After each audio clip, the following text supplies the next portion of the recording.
Bismillahirrohmanirrohim. Assalamualaikum warahmatullahi wabarakatuh. Halo teman-teman semua, apa kabar? Miss harap kalian dalam keadaan sehat walafiat. Pada pertemuan IPA kali ini, Miss akan membahas latihan soal yang sudah kalian kerjakan sebelumnya, yaitu pada KD 3.9 tentang zat tunggal dan campuran. Yuk kalian siapkan dulu alat tulis dan latihan soal yang sudah kalian kerjakan. Nah, sebelum mulai, kita awali dulu dengan membaca basmalah bersama-sama. Yuk, bismillahirrohmanirrohim. Oke, sudah siap ya? Oke, kita bisa mulai untuk soal nomor 1. Segala sesuatu yang menempati ruang dan memiliki massa disebut, ya, apa kira-kira jawabannya? Oke, benar. Jawabannya adalah materi. Oke, berikutnya untuk soal nomor 2. Zat tunggal disebut juga sebagai zat, ayo apa kira-kira? Ya, jawabannya adalah zat murni. Jadi zat tunggal itu sama dengan zat murni. Contohnya ada tepung terigu, gula pasir, kopi, dan emas 24 karat. Nah, contoh-contoh tersebut merupakan zat murni. Kenapa? Karena belum bercampur dengan zat lainnya. Kayak emas 24 karat, dia hanya mengandung emas aja, tapi tidak mengandung unsur logam lainnya, ya. Kalau begitu kita lanjut ke soal berikutnya ya. Untuk soal nomor 3, pertanyaannya adalah, zat yang terdiri dari satu jenis zat atau materi disebut zat. Nah, tadi udah Miss bahas ya, kalau terdiri dari satu jenis zat maka disebut zat tunggal. Contoh, air, gula, emas 24 karat, dan garam. Kenapa disebut zat tunggal? Ya karena memang hanya terdiri dari satu jenis materi aja. Air ya air aja, kemudian gula ya gula aja, tidak dicampur dengan air. Kalau gula bercampur dengan air, bukan zat tunggal lagi namanya, tapi sudah termasuk campuran. Kemudian ada emas, ya tadi Miss bilang emas 24 karat hanya mengandung emas aja, tapi tidak mengandung unsur logam lainnya. Oke, paham? Kalau begitu kita lanjut ke soal nomor berikutnya. Soal nomor 4. Pertanyaannya adalah, campuran terbagi menjadi dua, yaitu ya campuran homogen dan campuran heterogen. Berikutnya kita beralih ke soal nomor 5. Untuk nomor 5, pertanyaannya adalah, jelaskanlah perbedaan campuran homogen dan heterogen. Ayo, siapa yang tahu? Oke, yuk kita ke slide berikutnya. Nah, di sini ada perbedaan antara campuran homogen dan heterogen. Nah, untuk campuran homogen, ya, antara pelarut dan zat telarutnya bercampur sempurna. Contoh, ketika kalian membuat susu, segelas susu, maka kalian akan melarutkan susunya dengan air.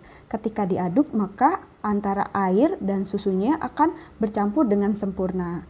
Nah, contoh lain seperti teh, kemudian es sirup. Jadi, antara pelarut dan zat larutnya bercampur dengan baik atau sempurna. Kemudian, untuk campuran heterogen, kalian bisa lihat gambarnya, ada air dan minyak, air dan pasir, serta air dan tepung. Nah, kalau dicampur antara pelarut dan zat larutnya tidak bercampur dengan sempurna. Jadi di sini kalau untuk heterogen ciri-cirinya yaitu dia tidak bercampur dengan sempurna ya antara pelarut dan zat larutnya. Kemudian akan muncul endapan. Oke, jadi bisa Miss simpulkan kalau homogen tadi bercampur dengan sempurna ciri-cirinya ya. Kemudian tidak menimbulkan endapan di bawahnya, di bawah gelas. Lalu untuk heterogen ya tidak bercampur dengan sempurna. Kemudian akan muncul endapan di dasar gelasnya. Paham ya? Oke, next kita berikut ke soal nomor 6. Oke, pertanyaannya adalah, Tina sedang membantu ibunya membuat minuman untuk tamu yang datang pada acara arisan keluarga. Ibu dan Tina membuat es sirup selasih dengan rasa pandan. Menurutmu, minuman yang dibuat oleh Tina dan ibunya tergolong jenis zat tunggal atau campuran ya? Oke, pastinya ya, campuran. Kemudian pertanyaan berikutnya, sebutkan zat penyusunnya. Nah, pasti kalian sudah tahu kalau ingin membuat es sirup, pasti yang dicampurkan adalah sirup, kemudian ditambahkan dengan air. Karena di sini ada es sirup selasih, maka perlu ditambahkan selasinya. Karena bercampur dan terdiri dari beberapa zat, maka disebut campuran. Oke, kita ke soal berikutnya. Untuk soal nomor 7, Miss sudah menyiapkan ada gambar emas, kemudian gula pasir, lalu ada susu. Oke, pertanyaannya kalian menentukan gambar tersebut tergolong zat tunggal atau campuran. Nah, untuk emas, tadi udah katakan ya, kalau emas itu untuk emas 24 karat, dia tergolong zat tunggal. Ya, karena memang terdiri dari satu jenis zat atau materi. Dan zat penyusunnya ya emas aja. Oke, untuk gula, kalau gula aja tidak dicampur dengan yang lainnya, maka disebut zat tunggal. Dan zat penyusunnya adalah gula. Lalu untuk susu, karena di sini sudah dilarutkan dengan air, maka disebut campuran. Dan dia bercampur dengan sempurna, maka disebut campuran homogen. Dan zat penyusunnya pastinya air dan susu. Oke, paham sampai sini? Kalau begitu kita beralih ke soal nomor 8. Oke, untuk soal nomor 8, di atas meja terdapat beberapa bahan, antara lain pewarna makanan, gula, minyak, air panas, dan air keran. Nah, pertanyaan untuk yang A, campuran homogen dan heterogen dapat dihasilkan dengan mencampurkan. Oke, kalau untuk homogen artinya berarti bercampur dengan sempurna ya. Kalian bisa menuliskan untuk campuran homogen air dan pewarna, karena air dan pewarna ini larut secara sempurna ya, tidak muncul endapan. Bisa juga air dan gula. Lalu untuk heterogennya campurannya yaitu air dan minyak atau pewarna dan minyak. Jadi air dengan minyak ataupun pewarna dengan minyak tidak akan menyatu. Oke. Untuk soal berikutnya, dari bahan di atas, campuran yang cepat larut yaitu dapat dibuat dari, nah di sini yang paling cepat larut yang mana nih? Pastinya harus menggunakan air panas. Bisa air panas dengan gula, boleh air panas dan pewarna. Nah, alasannya kenapa sih? Berikan alasannya untuk jawaban B di atas. Kenapa sih mesti air panas? Iya, karena air panas memiliki gaya tarik terhadap zat terlarut lebih besar dibandingkan air dingin. Ya, oke, udah tahu jawabannya ya, kenapa mesti air panas. Kemudian, pertanyaan berikutnya, apakah yang terjadi jika air dicampur dengan minyak? Apakah tercampur secara merata? Oke, tadi udah dijelaskan ya, kalau air dan minyak itu tidak akan bercampur ya, jadi termasuk campuran heterogen. Nah, kenapa tidak bisa bercampur secara merata? Karena molekul minyak bersifat tidak mudah berikatan dengan air. Karena dia tidak mudah berikatan, maka antara si air dan minyak tidak akan menyatu. Paham sampai sini? Oke, kita lanjut ke soal nomor berikutnya ya. Oke, untuk soal nomor 9. Pertanyaannya adalah, jelaskan pengertian destilasi atau penyulingan. Oke, ada yang sudah tahu arti destilasi atau penyulingan? Nah, destilasi ini artinya adalah metode pemisahan campuran dengan cara menguapkan dan mengembunkan suatu campuran. Ya, oke, lanjut untuk soal ke 10.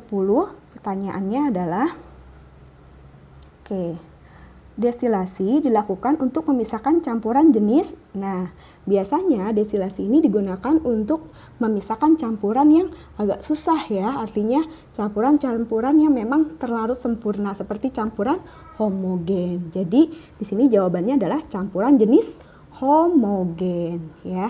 Oke, next kita berlanjut ke soal berikutnya ya. Oke, untuk soal berikutnya, pertanyaan untuk soal nomor 11. Oke, ceritakanlah cara melakukan destilasi secara sederhana. Oke, ada yang tahu nggak gimana caranya untuk melakukan destilasi secara sederhana? Oke, dulu waktu Misubit kuliah pernah loh bikin alat seperti ini, tapi dengan cara sederhana juga ya. Nah, ini misalkan berikan sedikit pengalaman ya. Jadi pertama-tama campuran dipanaskan terlebih dahulu ya, hingga mencapai titik didih. Kemudian campuran tersebut akan menghasilkan uap. Nah, uapnya ini akan bertemu suhu dingin, ya. Dia bertemu suhu dinginnya di alat yang namanya kondensor. Nah, setelah bertemu dengan suhu dingin, maka akan menghasilkan embun. Oke, Miss ulangi lagi ya. Ceritanya untuk melakukan destilasi sederhana yaitu pertama-tama campuran dipanaskan hingga mencapai titik didihnya dan akan menghasilkan uap. Uap akan bertemu suhu dingin sehingga akan menghasilkan embun. Oke, paham sampai sini? Oke, nah ini Miss akan berikan gambarnya. Untuk nomor 1 itu termasuk proses pemanasan ya. Nah, setelah campuran dipanaskan, maka campuran akan menghasilkan uap untuk nomor 2. Kemudian uapnya tersebut akan masuk ke dalam alat yang disebut dengan kondensor. Kondensor ini adalah alat pendingin ya. Biasanya di dalamnya diberikan air ya. Jadi si uap tadi bertemu dengan suhu dingin, maka akan menghasilkan embun. Lalu embunnya ini akan keluar ya, menetes ya. Ini hasilnya. Jadi memang kondensor ini dibuat miring supaya si embunnya ini ya, cairan yang tadi berupa embun ini akan langsung jatuh ke bawah. Oke, paham ya?